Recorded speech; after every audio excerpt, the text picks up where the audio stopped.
bienvenue dans la vidéo du jour. Alors aujourd'hui je vais vous expliquer ce qui va se passer, pourquoi je fais cette vidéo. Le thème, vous l'avez vu dans le titre, c'est le handstand, équilibre, ATR, appelez ça comme vous voulez. Moi je suis pas là pour vous apprendre la vie, je suis pas coach sportif, je suis pas prof de gym, je suis juste un gars passionné par cette activité physique assez particulière et très difficile à apprendre. Dans cette vidéo, je vais vous donner plus ou moins des conseils, des retours sur mon expérience à moi. Dans tous les cas, je vais pas me baser sur de l'anatomie, sur la gravité, sur la physique quantique ou je ne sais quoi. Non, ça va être sur mes conseils et mon expérience personnelle en tant que galérien déséquilibre, faut le dire. Qu'est-ce que le handstand peut apporter dans la vie ? En soi, c'est de la fierté personnelle et une sorte d'accomplissement. On peut comparer le handstand à d'autres activités du genre tenir sur une roue en vélo ou faire un salto ou alors dessiner, chanter. En fait, c'est une activité qui vise à extérioriser tes émotions, te sentir bien, te relaxer. En fait, c'est assez proche du yoga. On peut voir ça comme ça. Ensuite, je pense que le handstand, c'est accessible à tout le monde. Il n'y a pas de prérequis particuliers, c'est juste toi, tu te motives, t'essayes et ça passera. Du coup, je pense que j'ai à peu près tout dit pour le moment. Ce qu'on va faire ensuite, c'est que je vais vous expliquer comment apprendre, quelles sont les différentes techniques. Pour vous faire comprendre tout ça, je vais vous mettre des images de moi qui galère. Après, je vous le redis, je suis absolument pas un spécialiste. Si vous allez sur Instagram, vous allez voir plein de gens, beaucoup plus forts que moi. Mais moi, c'est juste que je kiffe. Je me bute pas à ça non plus. J'en fais pas forcément tous les jours ou toutes les semaines. Mais c'est juste que de temps en temps, je m'obstine et j'arrive à faire des choses que si j'essayais pas encore et encore, je n'y serais pas arrivé. Il y a peut-être un prérequis, c'est la motivation et la persévérance. Si tu persévères pas, tu vas pas y arriver parce que tu vas vite abandonner et c'est pas vraiment ce qu'on recherche. Okay. Maintenant, on va passer au stade de la décomposition du mouvement. Le premier mouvement, c'est le balancier pour lancer les jambes. Ok, on va dire qu'on commence tous de la même manière, petit à petit. Du coup, il faut pas hésiter à ne pas mettre assez de force pour ne pas avoir peur de tomber. De l'autre côté, ne pas basculer. Deuxième phase, ça c'est une des étapes les plus dures, je trouve. Il faut donc apprendre à jouer avec les doigts. Donc en fait, si on pense qu'on va aller trop loin en avant, il faut mettre plus de poids sur les doigts, d'accord ? Il faut le sentir. Si on sent qu'on va retomber sur nos pieds, donc retomber en arrière, il faut mettre tout le poids sur la paume. C'est comme quand on est sur les pieds et qu'on se balance comme ça. C'est la même chose, mais sur les doigts, tout simplement. Ça a l'air si simple quand je le dis comme ça. Une fois que tu as amorti avec les doigts, que tu es plus ou moins en énergie et en équilibre sur les doigts, à ce moment-là, tu vas te stabiliser. Encore plus, se stabiliser, c'est-à-dire rendre ta position meilleure. Moi, en général, quand je commence, je suis comme ça. Une fois que je suis stabilisé sur les doigts, mon dos, j'essaye de le remettre à peu près droit. Ok ? Étape 1, lancer les pieds. Étape 2, stabilisation sur les doigts. Étape 3, c'est se stabiliser grâce aux jambes. Donc, arrêtez de les faire balancer comme ça. Et donc, dans l'étape 3, stabilisation sur les jambes et aussi redressement du dos. Je vais vous montrer une vidéo tout simple où moi, je me lance normal. Je fais un ATR normal, un handstand normal. Et vous allez voir qu'au début, je vais être assez courbé. Du coup, vous voyez la petite différence ? Au début, comme ça, et petit à petit, je me remets bien. Je serai jamais super droit parce que c'est ma morphologie à moi, je pense. Ou alors c'est une excuse, je sais pas. Mais pour certains, c'est possible et ça rend super beau. Le but de regarder cette vidéo, tu peux la regarder dans ton canapé, mais c'est mieux d'être dehors et comme ça, tu fais en même temps que moi. Ça peut être pas mal, ok ? Et n'hésite pas à mettre pause. Mais essaye de mettre pause au moment où ma tête, elle est pas trop mal, ok ? Je compte sur toi. Je me mets dans une parenthèse, juste pour vous dire que je fais cette vidéo parce que j'ai le temps et que confinement, tu connais. Mais je sais pas si je l'aurais faite de base. Mais du coup, en fait, c'est du temps que nous crée malheureusement ce virus. Il faut le prendre, ok ? Pour avancer. Si toi, de base, tu voulais pas faire de handstand, c'est l'occasion d'apprendre. Voilà. Moi, je considère que même si t'es perfectionné, je pense que c'est bien de revoir les bases. Ok. Alors les bases, c'est quoi ? C'est commencer contre un mur, parce que si tu te jettes direct, tu vas pas être vertical et tu vas retomber à chaque fois. Donc apprendre avec un mur, c'est nickel. Donc ce qu'on va faire, c'est se positionner sur le mur et petit à petit rapprocher nos mains par terre le plus proche du mur. On essaye de pousser sur les jambes le plus haut possible pour mettre les fesses et le dos. Ah, c'est trop cool comme position en vrai. Et on met la tête bien. Peut être très bien aussi pour aider la position, c'est de le faire dans l'autre sens. Comme vous venez de voir, la position elle est pas mal, il faut essayer de la tenir le plus possible.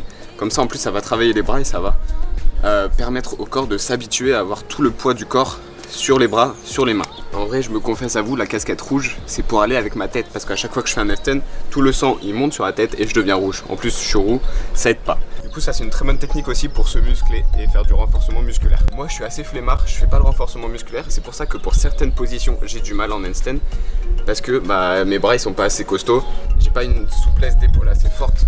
Mais tout ça, moi, je m'y connais pas. Si vous voulez, vous pouvez aller voir Hélène Bouli. Elle est très forte là-dedans. Je vous mettrai son Instagram comme ça. Elle fait des programmes, etc. N'hésitez pas à aller la voir. Et comme ça, vous aurez beaucoup plus de conseils de professionnels, entre guillemets, parce qu'elle est plus forte que moi. Moi, je vous dis, je suis encore un débutant. Une autre technique pour apprendre le handstand, c'est se filmer et voir toutes les erreurs qu'on peut faire. Une fois qu'on a capturé l'image, on regarde et on se dit, tiens, là, je suis pas assez droit. Tiens, là, je suis pas en équilibre. Tu vas prendre une nouvelle figure, mais tu n'y arrives pas. Pourquoi? Parce que ta jambe n'est pas assez loin, etc., etc., etc. Ça, c'est primordial d'avoir un appareil photo ou juste un téléphone que tu poses contre le mur, qui te filme et tu regardes juste après. Selon moi aussi, pour s'améliorer, il faut se fixer des objectifs. C'est-à-dire, l'année dernière, je me suis dit, je veux tenir 40 secondes avant de partir de Prague. Et bien, 3 jours avant de partir, j'ai réussi à tenir mes 40 secondes et j'étais heureux.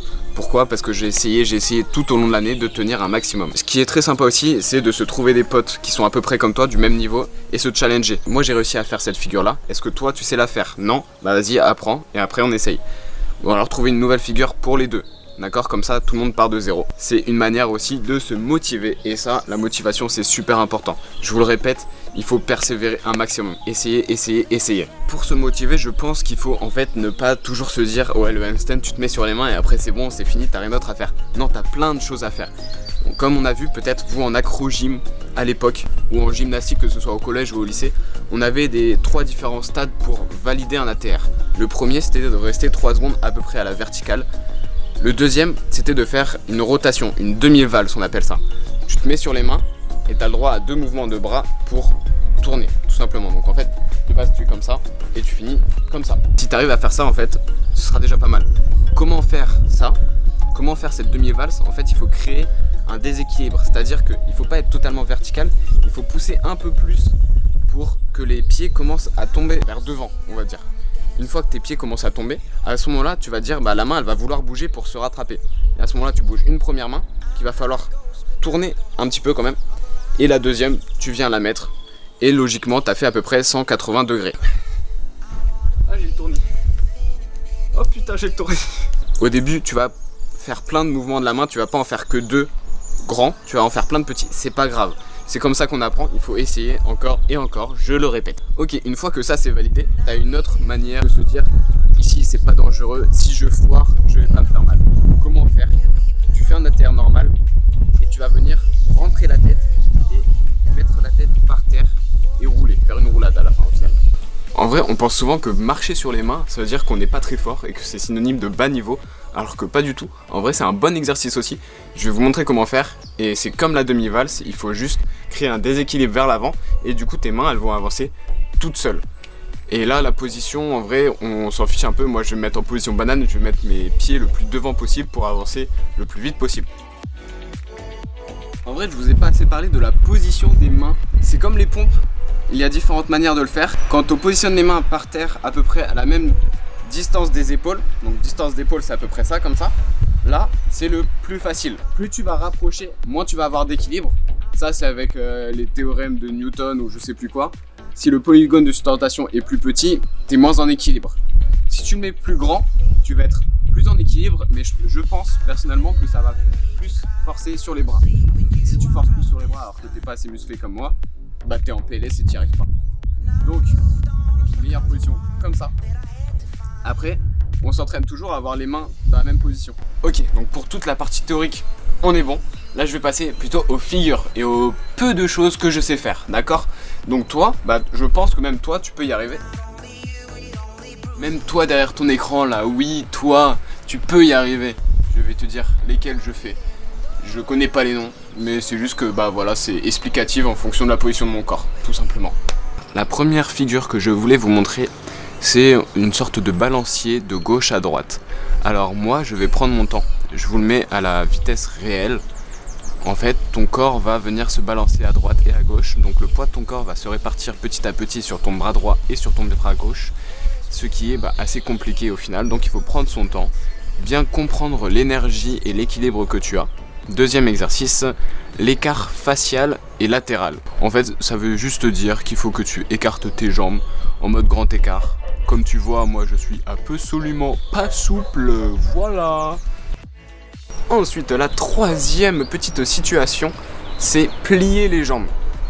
Tu te dis ouais, c'est super simple, alors que pas du tout.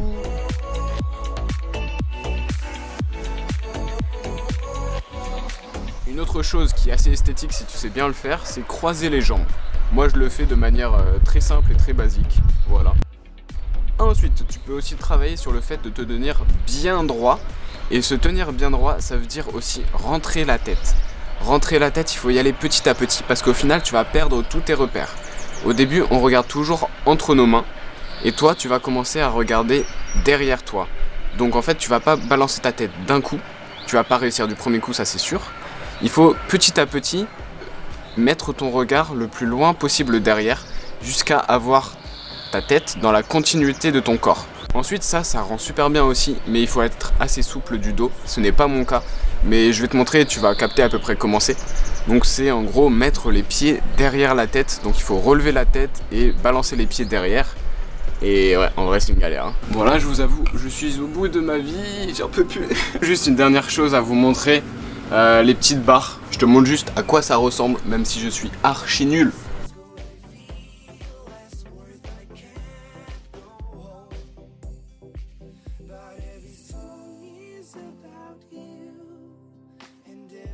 Je pense que je vous ai tout dit, on est bon. Pour conclure cette vidéo, je vais vous rappeler les points importants. Et ouais, je suis très studieux comme mec. Donc, monter les jambes, prendre son temps, le faire plusieurs fois. Ensuite, se stabiliser sur les mains, prendre la bonne position avec le dos. Et ensuite, s'éclater à faire ce que l'on veut. Je vous ai dit, pour apprendre tout ça, vous pouvez faire plein d'exos. Je suis sûr que sur YouTube, si vous n'avez pas aimé ce tuto, il y en a plein d'autres. Ok, vous faites comme vous voulez. Et en fait, il faut essayer. Je mets mon Instagram en description si jamais vous voulez m'envoyer les vidéos. Comme ça peut être stylé. Comme ça, on se fait un petit challenge. Tout ce que vous avez vu, je suis sûr que vous pouvez vous moquer parce que c'est archi nul. Mais au moins, j'essaye et je suis satisfait de moi. Plein de fois, là, j'en peux plus. Hein. J'ai plus de mains. Et à chaque fois que je réussissais, genre, cri de victoire parce que je suis heureux de l'avoir fait. Il faut arrêter de se comparer aux autres tout le temps. En fait, l'important, c'est vous-même. Vos progrès, vos améliorations. Et ça, il faut bien le comprendre, d'accord? Je compte sur vous. Ça, je le dis jamais dans mes vidéos, mais vas-y, abonne-toi, lâche un petit pouce bleu et tout. Et dis-moi dans les commentaires ce que je pourrais changer. Bref, j'espère que vous avez kiffé. À bientôt!